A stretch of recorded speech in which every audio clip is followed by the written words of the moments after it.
Hello, welcome to the video. So in this video I will explain on saan ninyo pag formulate or pag-create sa kaning equations, linear functions or equations sa mga roads nga inyong buhaton sa inyong project grade 9, or at least ang leaders lang ang leaders ang mo explain ani sa ilahang members, leaders or representative. Okay? So, ang akong gusto ninyo buhaton or ang akong i-suggest rather na inyong buhaton una is pagkuan sa mo mag-set mo og usa ka line, like maghimo mog line sa inyong Cartesian coordinate plane, pero para dali ninyo siya ma-createan og equation, mas maayo if 2 points ang inyo asang iset. For example, if you look at this portion over here, nag-set ko duha ka points, no? We have -6, 0, and -4, 1. Okay?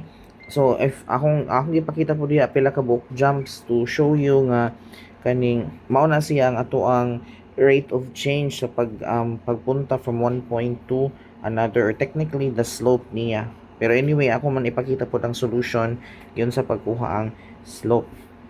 Okay? So kana if mapilian na ninyo ang duha ka points, pwede ninyo gamitan og ruler unya mag-drawing mo og straight nga line.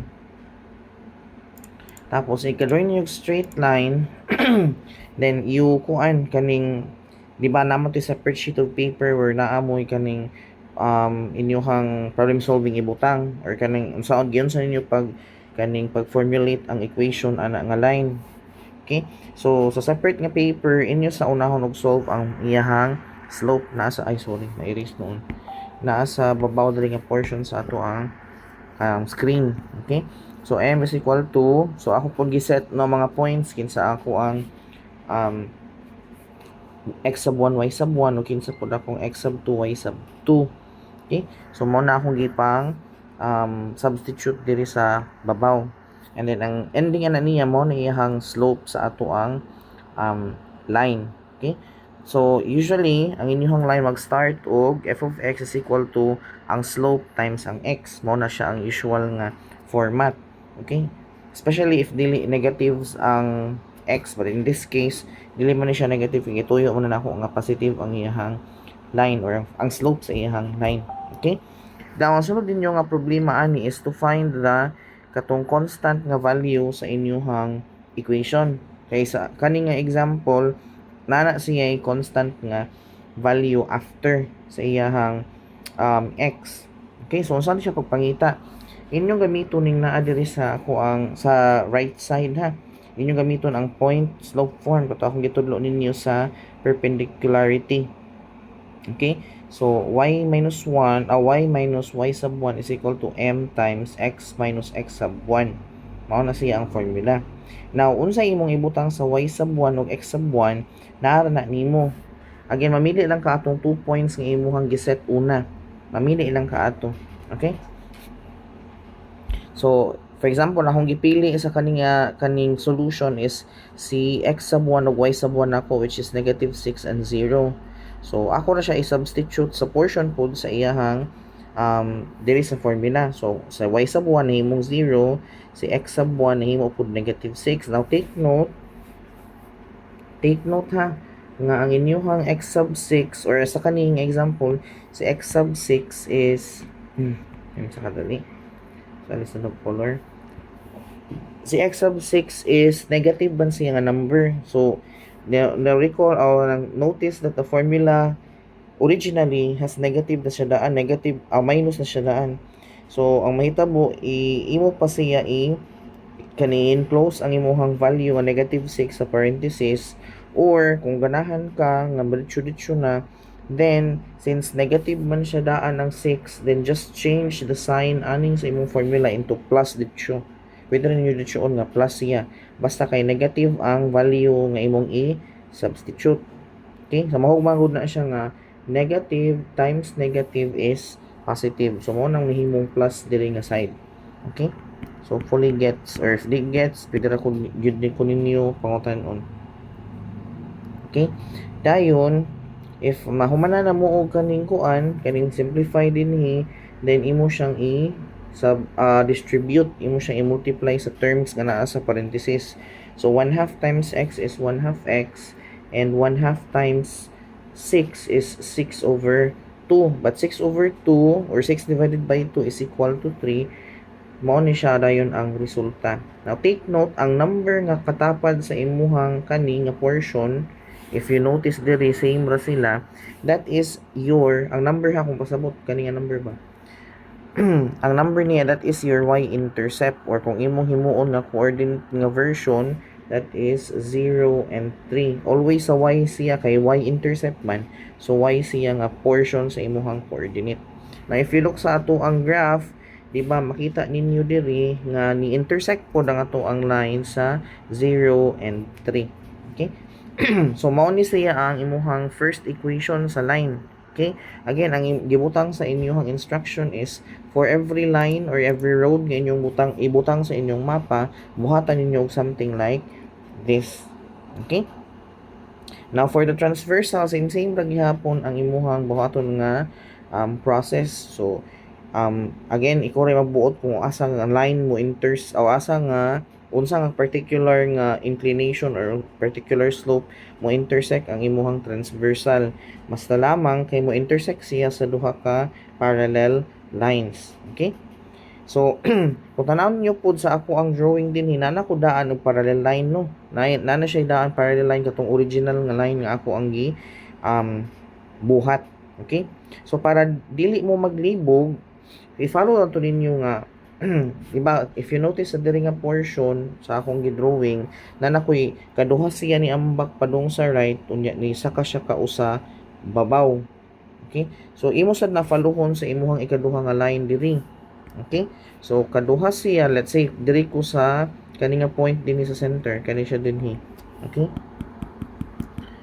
Kasi diha ko magikan. So ang imong gibuhat diba sa original is kaduha ka ni ambak padung sa right, and then nisaka ka kausa, mao na to dayon na imong ikaduha nga point gikan sa original. Okay? So kung kana imong gi-follow, then katong duha ka line will always be parallel to each other. Okay? Parallel gyud na siya kasi same naman sila og kaning rate of change. So dili ra ka masukpahi sa imuhang paghimo sa parallel line. Okay? Now, of course, kay naman kay another line, kay naghimo man kag parallel, then you will also create its kaugalingon nga linear function or equation. Okay? So, mao gyapon ang processing bagyapon sa gibuhat sa una. Okay? Ang malahi lang siguro kay ang dili nga portion or ang kaning values nimo sa imong slope. Anyway, same ra man gyapon siya kung parallel gyud sila ha. Same ra gyapon nag number sa ato pa na-discuss pa, same ba gyapon na siya og value sa slope if parallel ang duha ka lines. Okay? So imo gyapon ipakita ang solution nga parehas gyud sila og slope. And then if you look for the linear function nga equation, since we need kaning number nga tapad niya, kaning number nga naa dinhi, then you can do this particular flow gihapon no. So again, mamili lang ka og any points nga imuhang ganahan any point nga naa ani nga line ha, kaning nga line ba, kaning ato ang parallel nga line sa original. Okay, nga imong i-substitute sa ato ang point slope formula. Okay, so for example kani akong pilion kunuhay nga kaning what do you call this one, point nga akong i-substitute as x sub 1 o y sub 1, then pwede ra gyud kaayo. Okay, or sige, di lang muna ko tudloan. Ganahan ko nga mo solve gud mo para ma-realize ninyo kung giunsa maanad mo ba sa giunsa siya pagkuha. Now balik ka sa perpendicular, kaning if you notice ang transversal wala akong gi-include ha, kay again kamo ra gyud magbuot asa inyong i-transversal. Okay, so himuoy lang gyud ninyo og line tapos inyohang pagitaon ang iyang linear equation or function. Same ra gyapon flow yun sa nato pag-formulate aning equation dinhi. Okay, yun sa ni sila pagkuha. Now for the perpendicular, take note sa ato ang discussion no nga perpendicularity, ang iyahang slope sa katong line, ang slope sa line is just ang perpendicular ato niya will be the negative reciprocal kani din niya akong gibutang. Negative reciprocal or ang formula is negative 1 over M. Now, sa ato ang example diri, since perpendicular man siya sa duha ka parallel lines nga akong gihimo, then ang M anang duha ka parallel lines mo akong gamiton diri nga portion. Okay? Which is 2. So, if 1/2 rather, 1/2. So, mao na siya nga pag-solve na ko sa ubos. So, that's negative 1 over ang M na to, which is 1/2. Now, take note ha, katong fraction. If denominator is a fraction, then you would do reciprocal. So, muna siyang reciprocal din and change division to multiplication. Okay? So, negative 1 times 2 over 1 or negative 1 times 2 is negative 2. Therefore, this is your slope sa imong perpendicular line. Now, unsay gamiton nimo ani para dili ka masayop sa imuhang paghimo sa line. Okay? Imong buhaton, di ba, remember, ang atuang slope is rise over run. Rise over run. Okay? Now, also remember that if there's a whole number, it's always nga ang iyahang denominator is 1. Okay? So, this tells you nga, musaka o kaduha ang atuang, musaka kaduha, mulihok, sa left, ganong left akong sulti, kinaman siya negative. Mulihok pa dong sa left ang ato ang point, let's say kani atong sinugdanan, okay, kani atong sinugdanan pa dong sa left, pa dong sa left, sakto rin no, negative 2 man din na siya no. Ang akong gitudlo niyo sa una is padung na siya sa ubos, mo refer sa ubos na din na siya mo refer. Okay, so balik ta para di malibog. Sige, balik ta. Again, refer sa terminologies nga rise over run. So, meaning, kung ato ang numerator is 2, musaka kata kaduha. Musaka ta kaduha. So, morning diri. That is, ako ipakita diri, 1 unya 2. Babaw. Dayon, ang gibutang diri is 1 mano ang ato ang denominator. So, mulihok ta, since negative man, padung, instead of right, padung ta sa left. Okay? So, mao na ang atong ikaduha nga point. And after, if makakita na ka sa ikaduha nga point, then you can draw the line. Imuha ng drawingon ang linya para sa imuhang road. Okay? Hopefully, klaro. Or if you want more points pag yun para mas dili maghiwi imong line, then same ra gyapon ang process. Di ba ingon is kaduha ta musaka unya kausa ta mo move padung sa left kay negative man. So mao ni atong ikatulo nga point. So imo ra nang butangan og ruler tapos straight nimo na siya og drawing, and that will be your road nga perpendicular sa either transversal nimo or sa imuhang parallel. In this case, sa parallels line siya ni intersect or perpendicular siya sa parallel lines nako nga gihimo. Okay? Dayon to find the equation para anang perpendicular line nimo. Same ra gyapon process, but this time not really this time. Imo paluha na lang ang process kung giun sa nimo pag solve sa imuhang slope. Number 1, slope nimo sa imuhang linear function, and then to look for the katong number beside atong imuhang linear function like this one, kung unsay tapad-an niya diri wala ba diri matiwas. Then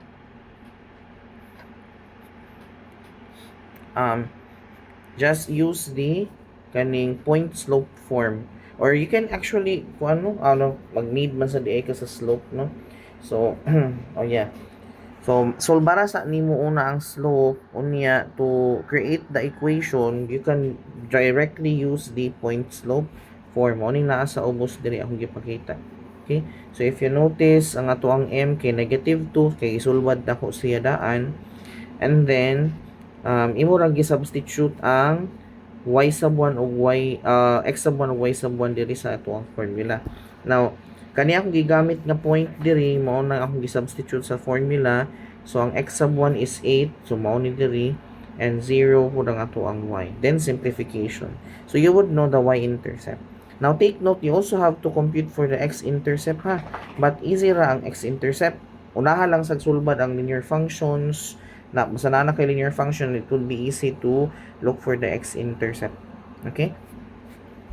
So that's it for my video siguro, no. If you have any questions kung saon siya pagporma or na kay na confused na part ani akong explanation, ingna lang ko or chati ko. So maybe I can provide more clarification sa inyong nalibgan. Okay? Thank you.